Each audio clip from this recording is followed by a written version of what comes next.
ஹரே கிருஷ்ணா கிருஷ்ணா கிருஷ்ணா ஹரே ஹரே, ஹரே ராமா ராமா ராமா ஹரே ஹரே.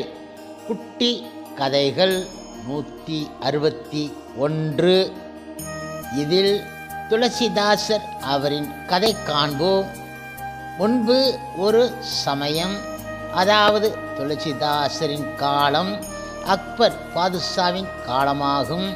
அக்பர் முகலாய சக்கரவர்த்திகளுள் மிகச்சிறந்தவர் என பெயர் பெற்றவர்.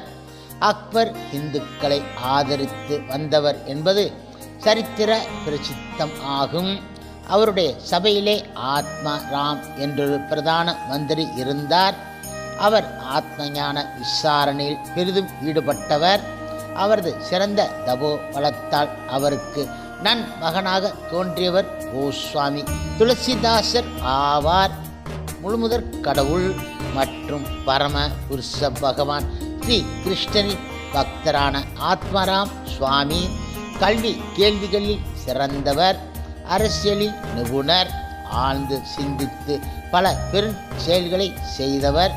அக்பர் பாதுஷாவின் பெரு மதிப்பையும் பெரும் பதவிகளையும் பெற்றவர். பெரிய ஞானியாகிய ஆத்மராம் சுவாமி தர்பாருக்கு செல்லும் பொழுதெல்லாம் தமது அருமை மைந்தன் துளசியையும் அழைத்து செல்வார். இளமையிலேயே முயற்சியின்றி அனாயசமாக கல்விகள் எல்லாம் கைகூடின துளசிக்கு. தந்தையுடன் அரசவை பழக்கம் சேரவே அவர் சிறந்த அரசியல் மேதையாக விளங்கினார். இப்பொழுது ஆத்மராம் துளசிக்கு தக்க வயது வந்தவுடன் தமது சுற்றத்தைச் சேர்ந்த மமதாபாய் என்னும் குணநலம் நிரம்பிய அழகியை மனம் செய்வித்து வைத்தார். மகனை இல்லறத்தில் இருத்தி தான் தீர்த்த யாத்திரை செய்ய புகுந்து விட்டார். இப்பொழுது துளசி தாசரது சிறந்த கல்வி கேள்விகளையும் அரசியல் ஞானத்தையும் நன்றாக அறிந்த பாதுஷா தந்தையின் பதவியை அவருக்கு அளித்து தந்தையினும் மேலாக கௌரவித்தார். ஆனால் துளசிதாசரது வாழ்வை உலகத்தை ஞான மார்க்கத்தில் திருப்புவதற்கு பயன்படுத்த வேண்டும் என திருவுள்ளம் கொண்டார் இறைவன். அவருடைய திருவிளையாடலின் உண்மை பொருளை உணர்வார் யார்? செல்வத்தின் செருக்கும் அடக்குவார் இன்மையும் சேரவே துளசிதாசருக்கு கூடா நட்புகள் பெருகிவிட்டன. மெல்ல மெல்ல பரத்தேர் நேசம் மேலிட்டு விட்டது. இதைக் கண்டு அவர் தாயார் எவ்வளவோ புத்திமதிகள் சொல்லியும் பயன் கிடையாது.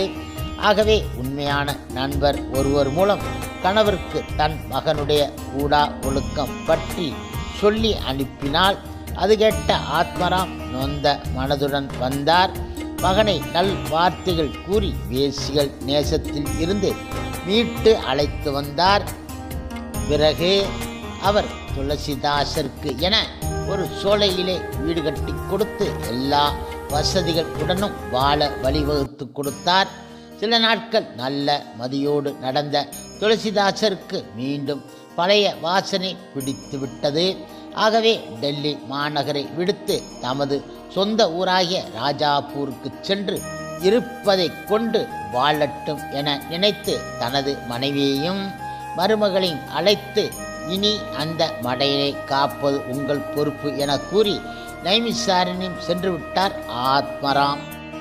இப்பொழுது துளசிதாசரை அவருடைய தாயார் அருகில் அழைத்து தன்னால் இயன்றவரை நல் உரைகள் கூறி குடும்பத்தை ஒழுங்கு செய்தால் ஆரம்பித்தாள். துளசிதாசரோ வெறும் பெண் பித்தராய் வீட்டில் அடைபட்டு கிடந்தார். இவைகளை எல்லாம் எத்தனை நாட்கள் தான் மறைக்க முடியும்? பாதுஷா அக்பரின் செவிகளில் இவருடைய திருவிளையாடல்கள் எல்லாம் வீழ்ந்துவிட்டன. பாதுஷா பதைத்தார். ஒழுக்கத்தால் உயர்ந்த ஆத்மராம் சுவாமிக்கு இப்படி ஒரு அவப்பெயர் தேடும் ஒரு பிள்ளையா என கேள்வி அகண்டகாரகமாக அக்பர் பாதுஷாவின் முன்னே நின்றது. முதலிலே வேசியர் வீடே புகழாக திரிந்தார். இப்பொழுதோ மமதா மமதா என்று அவளே வட்டமிடுகின்றார். சீச்சி, என்ன மனிதர் என நினைத்த பாதுஷா தமது ஆட்களை அனுப்பி அழைத்தார். காமத்தில் விருப்பமுடைய துளசிதாசர் பாதுஷாவின் அழைப்பை ஏற்றுக்கொண்டு டெல்லிக்கு சென்றால் மனைவி பிரிய நேரிடும் என நினைத்தார். அதனால் பாதுஷாவின் முயற்சி பயனில்லாமல் போயிற்று. பாதுஷாவின் ஆட்கள் துளசிதாசர் மறுத்ததை பாதுஷாவிடம் கூறிவிட்டார்கள். உடனே பாதுஷா, பிறர் சொல்லுவதெல்லாம் உண்மைதான் போலும், நாமே நேரில் சென்று பார்ப்போம் என்ற முடிவுக்கு வந்தவராக தமது பரிவாரங்கள் உடன் ராஜாப்பூருக்கு வந்து தாம் வந்த செய்தியை கூறி அனுப்பினார். இப்பொழுது துளசிதாசரோ, பாதுஷாவை பார்த்தால் டெல்லிக்கு அழைப்பார், அங்கே மமதா தேவி உடனே அழைத்துச் செல்வது இயலாது, ஆகவே இல்லை என கூறிவிடுவோம் என நினைத்தவராய் வந்தவர் அறியாமல் இருக்க ஒளிந்து கொண்டார். இப்பொழுது மமதா தேவிக்கு ஏற்கனவே கணவர் செயல்களில் வெறுப்பு, இப்பொழுது கோபம் வந்துவிட்டது. அதனால் அந்த அம்மையார் துளசிதாசரிடம், நீங்கள் பாதுஷாவை சென்று பார்க்காவிட்டால் நான் தற்கொலை செய்து கொள்வேன் என கூறினார். இப்பொழுது துளசிதாசர் வேறு வழியில்லாமல் பாதுஷாவை பார்க்கச் சென்றார். அவர் பயந்தது போலவே பாதுஷா அவரை வற்புறுத்தி டெல்லிக்கு அழைத்துச் சென்று விட்டார். துளசிதாசர் பாதுஷாவுடன் சென்ற மறுகணமே அவர் தாயார் இதுதான் தருணம் என நினைத்து தனது மருமகளை பிறந்த வீடு போய் சில நாள் இருப்பாயாக, பிறகு டெல்லி செல்லலாம் என தாய் வீட்டிற்கு அனுப்பி வைத்து விட்டால் மகன் செய்த செயல்கள் தாயின் மனதிலே வெறுப்பை ஊட்டியிருந்தன. சில நாள் மனைவியை பிரிந்து இருந்தால் தன் மகன் திருந்தி விடுவான் என தாய் நினைத்தாள். ஆனால் துளசிதாசரோ டெல்லிக்கு செல்லும் பிரயாணத்தின் நடுவே பாதுஷாவிடம் ஏதேதோ சொல்லி பல்லை காட்டி கெஞ்சி மமதா தேவியை பார்க்க விரும்பி வீட்டுக்கு திரும்பி வந்துவிட்டார். அவர் ராஜாப்பூருக்கு வந்தபொழுது நள் இரவு நேரம். மமதா தேவி பரந்தகம் போயிருக்கிறாள் என்றால் தாய். இந்த க்ஷணமே அவளை பார்க்க வேண்டும் என்று குதியாக குதித்தார் துளசிதாசர்.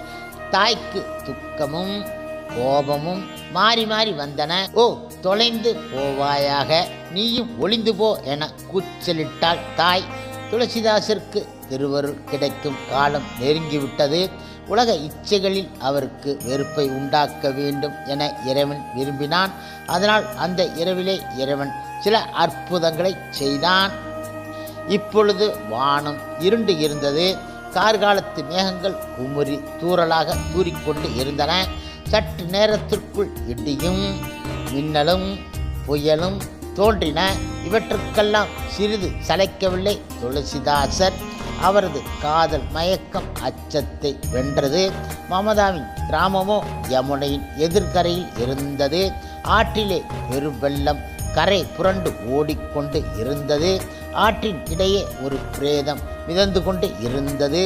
ஓடி வந்த துளசிதாசர் மன வேகத்தில் பிரேதம் என்று அறியாது ஏதோ ஒரு கட்டை என நினைத்து பற்றி அதன் மீது ஏறி அக்கறையை அடைந்து விட்டார். நல் இருள் நடு நிசி, மழையோ தாரையாக பெய்கின்றது. யார் வீட்டில்தான் கதவு திறந்து இருக்கும்? தன் மனைவியின் வீட்டு வாசலை அடைந்தார். கதவு தாள் இட்டு இருந்தது. ஆகவே சுவர் ஏறி குதித்து உள்ளே நுழைந்து விடலாம் என வீட்டை சுற்றிலும் நாற்புறமும் பார்த்தார். தாழ்வாரத்தை அடுத்திருந்த மரக்கிளையில் ஏதோ ஒரு கயிறு தொங்குவது தெரிந்தது. அதை பற்றி ஏறி உள் முற்றத்தில் குதித்து விட்டார் துளசிதாசர். திருடன் திருடன் என கூச்சலிட்டார்கள் வீட்டில் உள்ளோர். இந்த மழையிலும் புயலிலும் திருடனாவது என எழுந்து எட்டி பார்த்தாள் மமதா தேவி. விஷயம் விளங்கிவிட்டது. வெட்கத்தினால் அவள் உடல் உருச்சானாக குன்றியது. கணவனை வணங்கி வரவேற்றாள் அவள். மழை நின்றுவிட்டது. எப்படி ஏறி வந்தீர்கள் என்றாள் மமதா தேவி.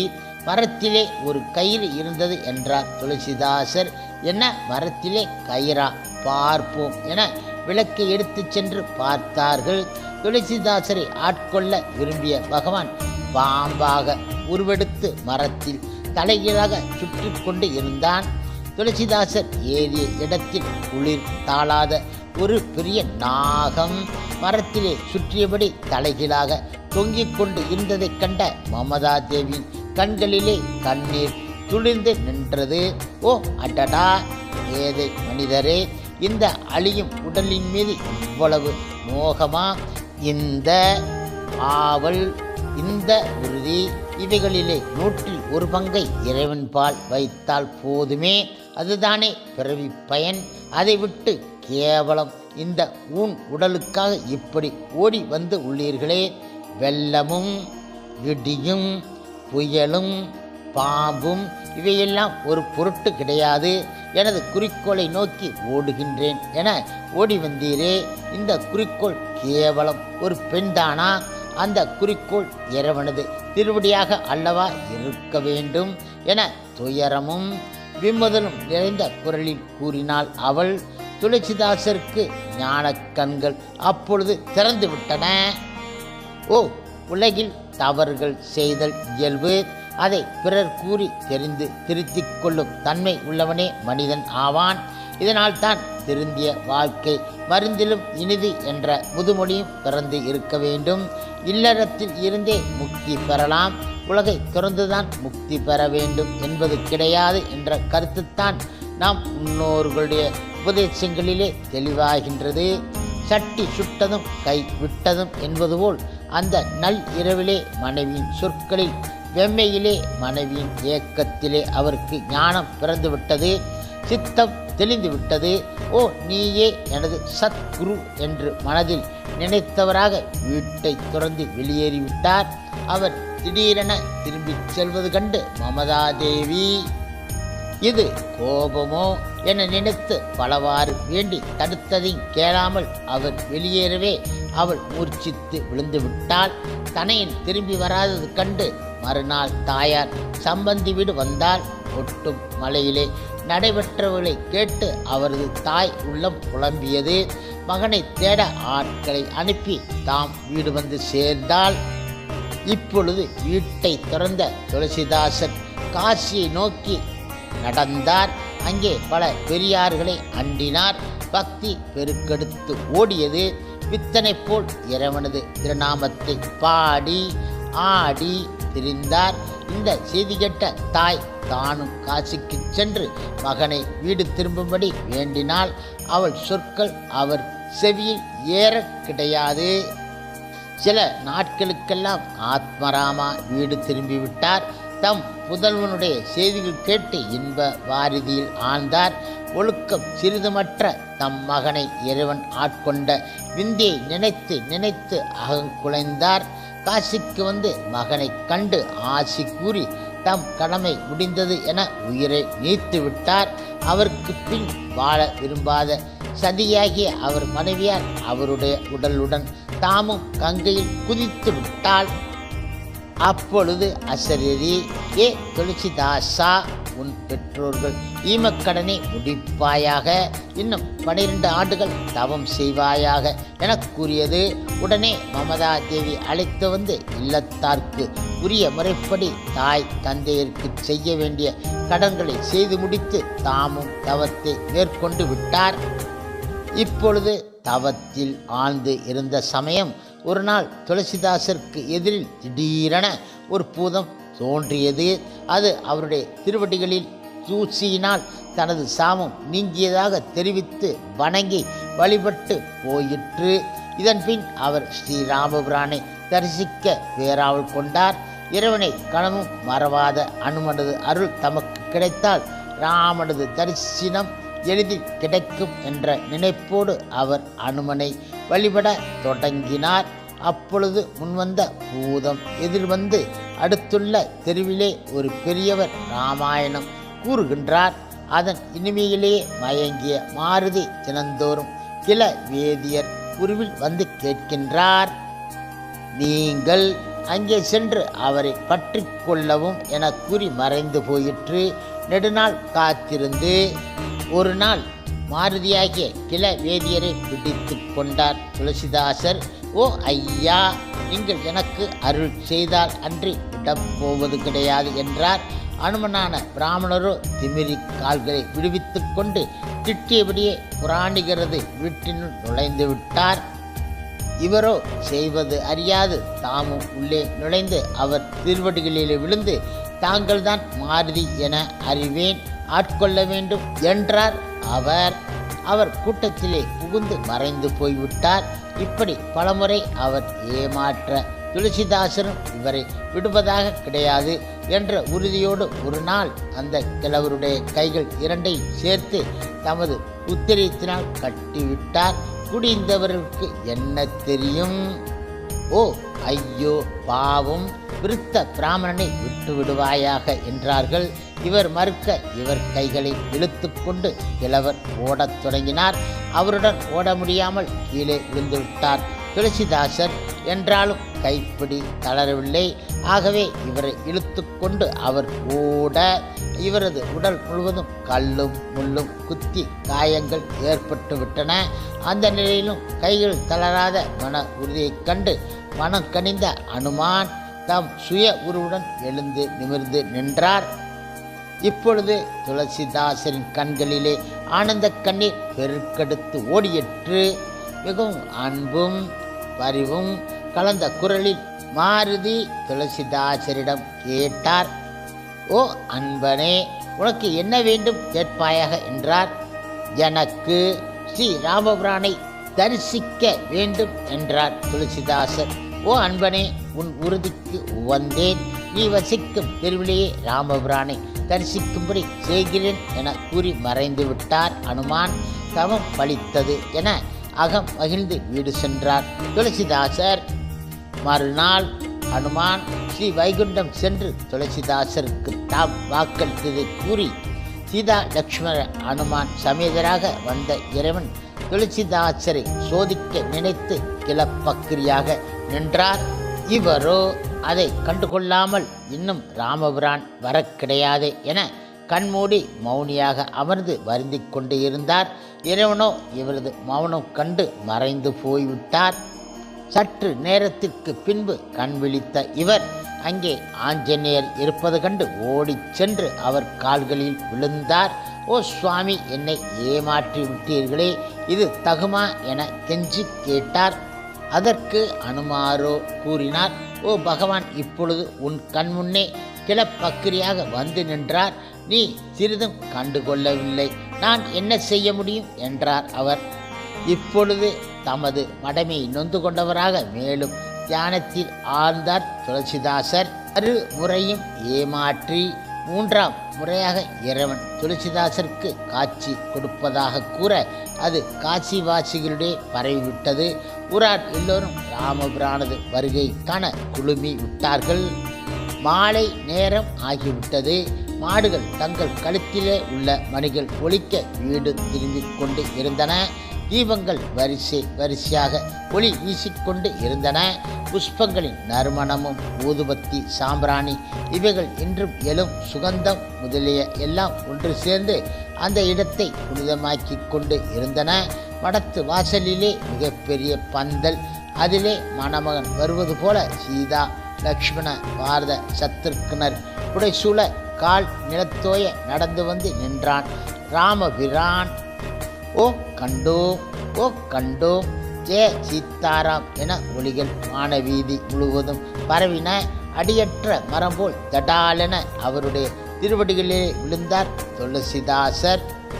அந்த அற்புத காட்சியை வைத்த கண் வாங்காமல் பார்த்து பொங்கி பூரித்தது பக்தர் குலாம்.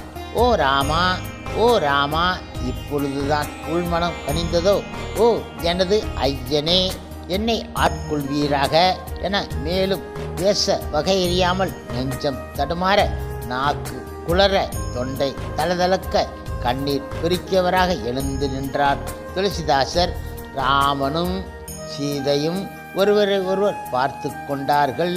இப்பொழுது மமதா பாயோ திறந்த மாய் மூடாமல் மெய்மறந்து ஒருபுறம் நின்றாள். ராமனும் சீதையும் ஒருவரை ஒருவர் பார்த்து புன்னகை கொண்ட காட்சி அவளை மெய்சிலிருக்க செய்ய, ஓ ஆனந்தம், ஆனந்தம், பிரமானந்தம் என சொற்கள் மட்டுமே அவள் வாயில் இருந்து எழுந்தன. இறைவனது திருமுக மண்டலத்திலே மீண்டும் இள நகை அரும்ப பவளமாக திறந்து, ஏ துளசி, ஆட்கொள்ள வேண்டுகின்றாய். நீ செய்ய வேண்டிய கடமைகள் நிறைய இருக்கின்றன. அமுதனைய தமிழிலும் தேவபாஷையான வடமொழியிலும் என் சரிதை உள்ளன. இங்குள்ள மக்கள் அவதி மாகதி, மைதிலி என பாசியை குழப்புகின்றார்கள். சிறந்த இலக்கியங்கள் தோன்ற வேண்டும். அவை பக்தியை பரப்புவனாக தெய்வமனம் கமல்வனமாக அமைந்து மக்களது நெஞ்சிலே தூய்மையும் ஒழுக்கத்தையும் பண்பாட்டையும் பரப்பி வாழ்வை வளமுள்ளதாக செய்ய வேண்டும் என்றார் அவர். அவர் மேலும் கூறினார், நல் ஒழுக்கம் இல்லாத பாவி ஆகிய நான் பாடினால் ஏற்குமோ உலகம் பார்க்குமோ என வருந்தாதே. எவ்வளவு தாழ்ந்து போனாலும் உள்ளத்தில் உண்மையும் உறுதியும் தெய்வ நெறியும் உண்டாகிவிட்டால் மீண்டு விடலாம் என்றார் அவர். மீண்டும் நல் வாழ்வு பெறலாம், தானும் வாழ்ந்து பிறரையும் வாழ்விக்கலாம் என்ற உண்மை திருந்திய வாழ்க்கை மக்களுக்கு உணர்த்தும். அனுமன் சொல்லின் செல்வன், நவ வியாக்கரண பண்டிதன். அவனிடம் ஞானோபதேசம் பெற்று பக்தியை பரப்பி பணி செய்து பிறகு முக்தி பெறுவாய். இந்து மொழியிலே உனது ராமசரித மானசம் தண்டிகரட்டு விளங்கும் என கூறி மறைந்து விட்டார். மெய்மறந்து நின்ற துளசிதாசருடைய கண்கள் இருந்து கண்ணீர் மலை அருவி போல் பெருகி ஓடின. அனுமான் அருளாலும் இறைவனது பேர் அருளாலும் துளசிதாசரது திருவாக்கில் இருந்து எழுந்த ராமசரித மானச என்ற அமுத பாடல்கள் மக்களுக்கு செவிநுகர் கனிகள் ஆகிவிட்டன. இப்பொழுது அனுமான் துளசிதாசருக்கு தனியே உபதேசம் செய்தது ஞான ராமாயணம் என பெயர் பெற்று விட்டது. இப்பொழுது துளசிதாசரது மடத்திலோ செல்வத்துக்கு குறை கிடையாது. பாதுசாவி காணிக்கைகளும் பக்தர்கள் தாமாகவே வலிய வந்து அளித்த பொருட்களும் தானியங்களும் நிறைந்து இருந்தன. அங்கு தங்கி வந்த சாதுக்களின் நால்வர் மடத்து பொருட்களை கொள்ளையிட்டு போக முனைந்து ஒரு அமாவாசை அன்று மெல்ல மெல்ல கொள்ளை வழியாக மூட்டைகளுடன் திருடிய பொருட்களை எடுத்துக்கொண்டு ஓடினார்கள். தோட்டத்தின் எல்லை கடக்கும் முன்பாக இரு காவல்காரர்கள் அவர்களை வந்து பிடித்து கொண்டார்கள். சாதுக்களோ திருடியதோடு நில்லாமல் உங்களுக்கும் பங்கு கொடுக்கிறோம், விட்டுவிடுங்கள் என கெஞ்சினார்கள். காவலர்களோ முடியாது என அதட்டி அடித்து அங்கிருந்த மற்றவர்கள் முன் கொண்டு வந்து நிறுத்தி மறைந்து போய்விட்டார்கள். இப்பொழுது சாதுக்களிலே நால்வர் திருடர் என்ற செய்தி மற்றவர்களை தலை குனியச் செய்தது. அவர்களை துளசிதாசரிடம் அழைத்து சென்றார்கள். அவரோ அந்த நால்வரை பார்த்து, சாதுக்களே, இந்த பொருளுக்கு இவ்வளவு கஷ்டப்படுவானேன், பகலிலே எடுத்து போயிருக்கலாமே என்றார் அவர். இப்பொழுது அவர்கள் அழுத குரலோடு, ஓ ஐயா, எங்களுக்கு புத்தி வந்துவிட்டது. நேற்று இரவு மடத்து காவல்காரர்கள் அடித்த அடியை நினைத்தால் நடுக்கம் உண்டாகின்றது. இனி 7 பிறவிக்கும் திருடமாட்டோம் என்றார்கள் அவர்கள். இப்பொழுது திடுக்கிட்டு போய்விட்டார் துளசிதாசர். ஓ, என்ன மடத்து காவல்காரர்களா? அடித்தார்களா? யார் அவர்கள்? காட்டுங்கள். சாதுக்களை அடித்த அவர்களை நான் தகுந்தபடி தண்டிக்கிறேன் என எழுந்தார். அவர்கள் காவல்காரர்களை எங்கு தேடியும் காணோம். இவர்களுக்கோ கோபம் தணியவில்லை. அப்பொழுது ராம லட்சுமணர்கள் எதிரே தோன்றி, நாங்களே அடித்தோம், என்ன தண்டனையோ செய்யுங்கள் என்று கையில் இருந்த வில்லை கீழே போட்டுவிட்டு நின்றார்கள். என் பொருளை காக்கும் சிரமத்தை தங்களுக்கு அளித்துவிட்டேனே என்று ஏங்கி இறைஞ்சி திருவடிகளிலே விழுந்தார் துளசிதாசர். பொருளை மடத்திலே சேமித்து வைக்காதே, அன்னமிடுவாயாக என்று கூறி மறைந்து விட்டார்கள் அந்த இருவரும். இப்படியாக மீண்டும் ஒருமுறை இறைவன் மாய விருந்தினராக வந்து அவரது கொடைத்திறமை சோதிக்க நினைத்து அவரது மனைவியே தமக்கு வேண்டும் என கேட்டார். கேட்டவுடனே சிறிதும் கலங்காது மனைவி அவருக்கு கொடுத்து அந்த செயலை எதிர்த்தவர்களை எல்லாம் கொன்று தமது தளராத உறுதியை நிலைநாட்டினார் துளசிதாசர். சோதனையின் முடிவில் மாய அந்தனராக வந்த பகவான் கிருஷ்ணர் தரிசனம் தந்து இறந்தவர்களை எழுப்பி மறைந்து போனார். இப்பொழுது காசி சமீபத்திலே உள்ள ஒரு பெண்மணியின் பெயர் கண்டு இறந்த அவள் கணவனை உயிர்ப்பித்து அளித்தார் ஓ சுவாமி துளசிதாசர். முழுமுதற் கடவுள் மற்றும் பரம புருஷ பகவான் ஸ்ரீ கிருஷ்ணரின் திருவருள் இருந்தால் எதுதான் நடக்காது. இப்பொழுது அக்பர் பாதுஷா மிகச்சிறந்த தெய்வ பக்தர். எந்த மதமும் சம்மதமே என்ற மனநிலை உடையவர். தீன் இலாஹி என்ற பெயரால் ஒரு புதிய மதத்தை நிலைநிறுத்த முயன்றார்.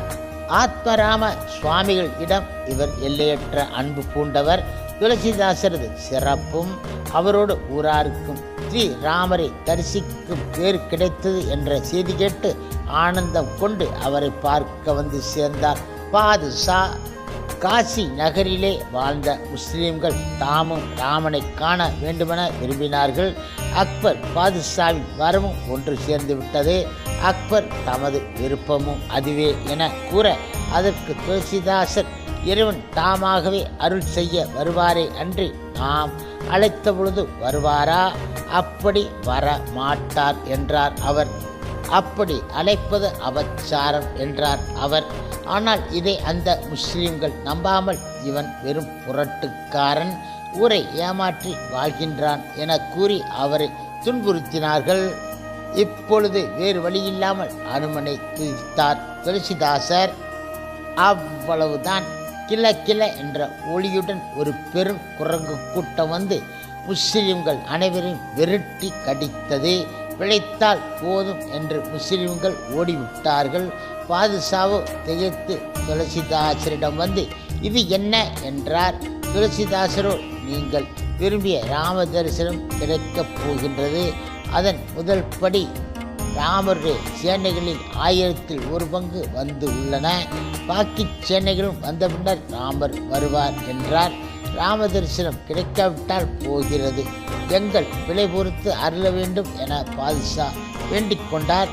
துளசிதாசரும் புன்சிற்பு செய்து அனுமானது திரு அருளால் குரங்குகளை ஓட்டி அருளினார்.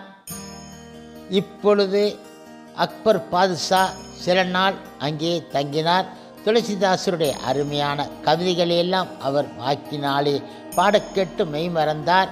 மேலும் அவருடைய வினய பத்திரிகா, ராமச்சரித மானசா இவைகளிலே புதிந்துள்ள புதியதான கருத்துக்களை எல்லாம் அவர் வாயிலாகவே கேட்டு பாதுஷாவின் மனம் பெரிய ஆனந்தத்தில் லயித்தது. தம் தற்பாரிலே உள்ள நவமணிகளுக்கெல்லாம் சிரோ ரத்தினமாக விளங்கக்கூடியவர் அவர் என பெருமிதம் கொண்டார். மேலும் அவரிடம் தத்துவ விளக்கங்களை கற்றுக்கொண்டார். முற்றிலும் துறந்த இந்த மெய் அடியார் தனது சபையை அலங்கரிக்க முற்பட்டார். பிறவிக்கு வேந்தன் திரும்புதானே என அங்கேயே ஆத்ம உச்சாரமும் செய்து விட்டார். முழுமுதற் கடவுள் மற்றும் பரம புருஷ பகவான் ஸ்ரீ கிருஷ்ணரே இறைவன் ஒருவனே ஆவார். அவனே வெவ்வேறு காலங்களில் வெவ்வேறு தன்மையனாக அவதரித்து மக்களுக்கு போதனைகளை செய்து வருகின்றான். ஒவ்வொரு மதமும் அவனை அடையும் வழிகளே என்றார் அவர். அந்த காலத்தின் தேவைக்கும் சூழ்நிலைக்கும் ஏற்ப மானிட வடிவு தாங்கி வந்து மக்கள் எப்படி வாழ வேண்டும், எப்படி நடந்து கொள்ள வேண்டும் என்பனவற்றையெல்லாம் தானே நடந்து காட்டி மக்களை பின்பற்றச் செய்கிறேன் என்பதே இறைவனின் அவதார ரகசியம் ஆகும். வாழ வழிகாட்டியாக விளங்குவதே தெய்வமாக்கலின் கதை உள்ளுரை. இராமாயணம் வெறும் வீரச்சரிதம் மட்டும் அல்ல, சிறந்த அரசியல் நூல். அரசியல் தன்மை, கொடுங்கோல்மை இருந்து மக்களை அரசன் எவ்வாறு பாதுகாக்க வேண்டும் என்பதை இராமாயணத்தில் விவரிக்கப்பட்டு இருக்கின்றன என துளசிதாசர் மக்களுக்கு எடுத்து உரைத்தார். இவரது அருமையான போதனைகளினால் மனம் தெளிவு பெற்ற நபர்களில் அக்பர் பாதுஷாவும் ஒருவர் ஆகிவிட்டார். ஹரே கிருஷ்ணா ஹரே கிருஷ்ணா கிருஷ்ணா கிருஷ்ணா ஹரே ஹரே, ஹரே ராமா ராம ராமா ஹரே ஹரே. சில பிரபுபாதரின் சேவையில் இஸ்கான் பக்தர்கள்.